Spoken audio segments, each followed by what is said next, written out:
doing an Audacy check-in with Jesse McCartney. How are you? I'm doing well. How are you guys? I'm good. I feel like this is such a big year for you. Congratulations on everything, including your new album, New Stage.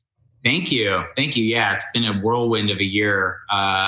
We thought this was all going to really unfold last year, but then the world ended. So we sort of had to postpone everything. And it's all becoming a reality. It's a pretty crazy time. So was this album did you finish it before everything went down last year, or did you make any of it during? Yeah, I finished it in January of 2020, right before everything. Oh my God. It was the first time in 5 albums in I don't know how many years that it was actually ahead of schedule. I made it a point to really be on top of everything and make sure all the marketing was done. The mixing was done. Everything was lined up, teed up, ready to go. We'd be ready to go in March, and literally March is when the pandemic hit. So it was just one of those things. Was that hard for you to have to hold on to it and not go back and think about what's on there and tinker with it because it's not out yet? Totally. And I couldn't help myself. I ended up tinkering and changing some stuff, all for the better, I think. But you give anybody enough time with their project to sit around, you're gonna change it. Especially a creative person. I can't even imagine having to sit with it for over a year. Luckily, I didn't do any. Luckily, I knew the writing was finished. I spent so much time on the writing, and I was sort of written out. I didn't have any more ideas, but I just sort of played with different mixes and production, and I just started, like you said, I started tinkering a bit, but all for the better. And the project is finally out, and the reaction's been overwhelmingly positive. So I'm very happy with how it turned out. Well, good. It's good. What are you most proud of with it? Well, I think just the honesty, factor. I think it's just sort of a nice big reveal into my world, and it sort of pulls back the curtain into what has transpired over the last 15, 16 years in my life. What it's been like for me as a young kid coming up into the industry, all through his 20s and now into my early 30s. It's sort of a memoir. And then also, a huge part of this album was the relationship that I'm now in with Katie, and how that has affected my life in such a positive way.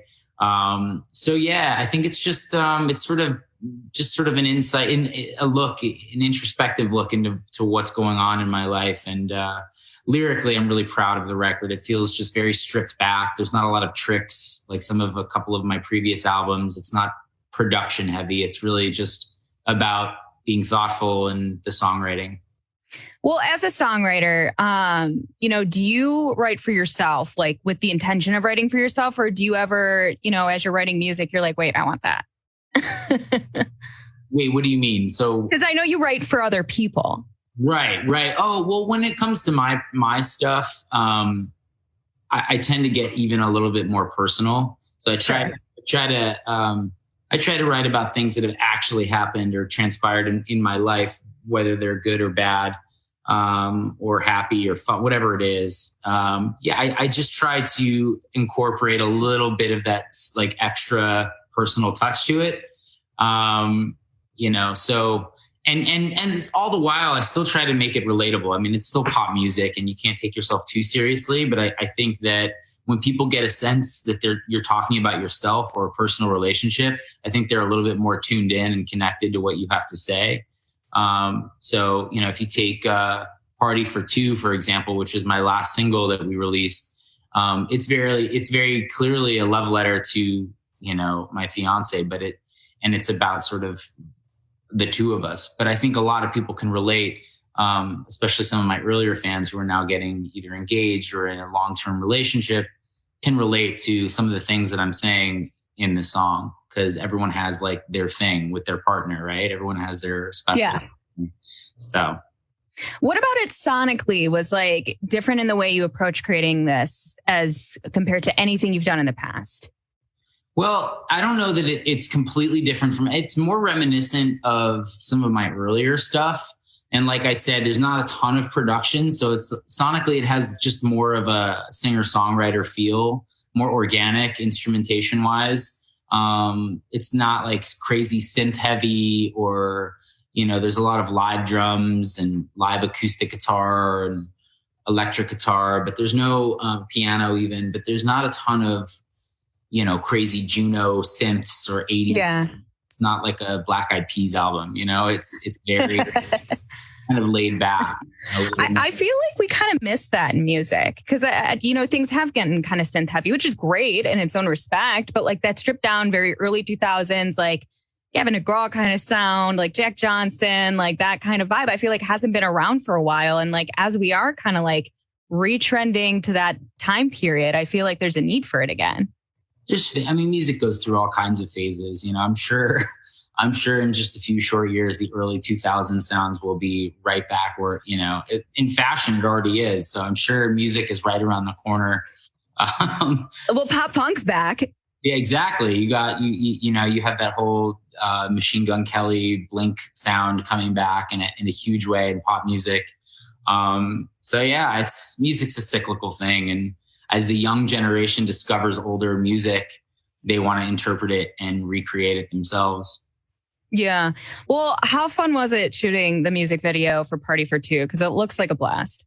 It was great. I shot both videos actually with Katie and with separate, different directors. But Party for Two was really fun. It was super intimate and it was a very laid back, easy shoot. And to me, actually, I think the more intricate or the more interesting of the videos was Kiss the World Goodbye, which was the first single, which is a little bit more intensive. It was on a huge movie set with, it was like a full on heist, shootout kind of, it felt like a mini film, to be honest with you. And in many respects, it was as expensive as an independent film.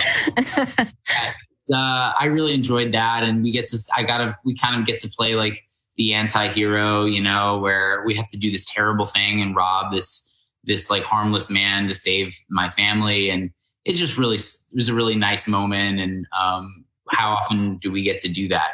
So it was cool. It was our Bonnie and Clyde moment. I love that. Well, let's talk about tour. What can we expect and what are you most excited for about it? I just can't wait to be on stage again. I've gotten a little taste of it with the colleges and with the music festivals and the fairs that we've been doing over the last couple months. But it's going to be nice to be in front of like a hometown, the loyal fan base who have been looking forward to this for a few years. I'm really excited to play all the new music. Of course, we're going to play some of the older stuff, but the new music is always the most fun as an artist when you get to go out there and rearrange songs and get the songs up on their feet, so to speak, and kind of see how they play live. So I'm just looking forward to seeing everybody again. And I feel like music is such a healing experience more now than ever with what we've been through over the last couple of years. It's being on stage is just like, I've seen people just really into it more often, more than they usually are. They're just really paying attention and you can just feel them feeling the music, it's nice. Yeah, definitely. Well, hey, your wedding is very soon, isn't it? Yeah, it's like next Saturday. Oh my God, I didn't realize it was that soon. We're 10 days, I don't know. Yeah, next Saturday. It's 10 days away or something. 11 days. The countdown is on. How involved were you with the planning, or were you the kind of husband that's like, I'll just let you do your thing? No, I had a hand in some of it. Katie did most of the heavy lifting, and we have an incredible wedding planner and team that like helped us out with stuff. But because I was simultaneously promoting an album and touring, so it's been crazy. But I was in charge of the music. So okay. Nice. I got to put together the wedding band, which was really fun. And I got a hand in some of the food selection. We went up to where we're getting married, and we literally spent an entire weekend just eating all of the food that we're going to have on wedding day. That's the best part. Best part, food and wine. Everything else was kind of, Katie's doing. Yeah. I feel like that's how it always goes. Like girls do the coloring and like the stuff like that. Guys, music, food. Yeah. That's seems fair. Are you doing a bachelor party? I already did my bachelor party. We did that a couple months ago. Katie and I did ours on the same weekend in different cities. So we got that out of our system, and now it's time to tie the knot. That's exciting. Well, congratulations. Thank you very much. Yeah, we're looking forward to it. I was thinking about, before I got the chance to talk to you, because I was a massive Dream Street fan when I was 10. And I had a Dream Street calendar. I remember growing up. And I was thinking, like, I feel like in the early 2000s, they always put pop stars' face on like really weird items. Do you recall a very strange item that they might have put your face on, like a hairbrush or like something like that? We were on a toothbrush, which would buzz the entirety of the song. It was called "It Happens Every Time," as you know, the name of the Dream Street's big single, and it was. I guess the idea was that kids would brush their teeth to the length of the song. So it was a Did they do 2 minutes? So it was like, 2.5 or 3 minutes or whatever it was. And I'm not sure that it actually worked. Sure. I'm not, but that was probably the strangest thing, is seeing my face on the end of a toothbrush, Yeah, definitely. I'm honestly surprised I didn't own that. Well, we always like to end conversations with Fast Five Faves. Just ask you your favorite things. What is your favorite show to binge right now? Squid Game. Oh, yeah, you did that? Did you finish it? I just finished it the other night. It's heavy. Did you go subtitles or dubbed over? Subtitles. It's the only way to go. Dubbing over is just ridiculous. First of all, the dubbing actors, and then it just doesn't. The emotion's not there. I think you have to watch it in Korean and then subtitles over it for sure. For sure. Favorite home cooked meal? Ooh, probably Katie does this like cheesy nip chicken. It's like cheese nips. It's like. Oh. It's a little trashy, to be honest with you, but it's so delicious. It's like cheese nips and like butter, and like it's basically fried chicken, but you bake it in the oven with cheese nips, and it's delicious. No, that's the best kind of stuff. It's like sour cream and cheese nips, like made into a thing, and then you smear it all over the chicken and then bake it like a casserole. It's so good. But then it sounds delicious. You need to you need a shot of insulin afterwards. Favorite podcast right now? Smartless. Have you heard the Smartless podcast? I haven't. It's with Sean Hayes, Jason Bateman, and Will Arnett. And three of them are, I love comedy and comedy. It's basically a real like microcosm of what's going on in like the comedy world. It's kind of like this real club, if you will, of comedians that just get together and talk about all their cool adventures in comedy and making movies together. And they interview everybody. And each episode, one of those three guys brings on a new person to interview. I just heard the Tina Fey one recently. Oh, they don't tell the other two guys who's coming on the show. So it's pretty fun. Like it's a big reveal who's coming on the show. I'll definitely have to check that out, because I do love interview and like comedy podcasts. So it's like right up my alley. I love it. Favorite housewarming gift to get someone? Like one of your friends is like, I got a new house. You come over, you bring something. I'm usually good at bringing booze. Like that always works for me.